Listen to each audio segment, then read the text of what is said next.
بسم اللہ الرحمن الرحیم۔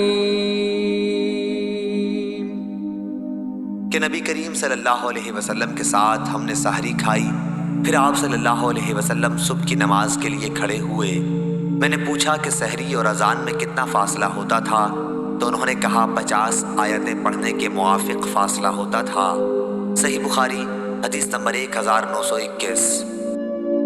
نبی کریم صلی اللہ علیہ وسلم نے صوم وصال رکھا تو صحابہ رضی اللہ عنہم نے بھی رکھا، لیکن صحابہ رضی اللہ عنہم کے لیے دشواری ہو گئی، اس لیے آپ صلی اللہ علیہ وسلم نے اس سے منع فرما دیا۔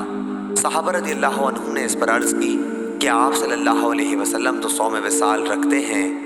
حضرت صلی اللہ علیہ وسلم نے فرمایا، میں تمہاری طرح نہیں ہوں، میں تو برابر کھلایا اور پلایا جاتا ہوں۔ صحیح بخاری حدیث نمبر 1922۔ رسول اللہ صلی اللہ علیہ وسلم نے فرمایا، سحری کھاؤ کہ سحری میں برکت ہوتی ہے۔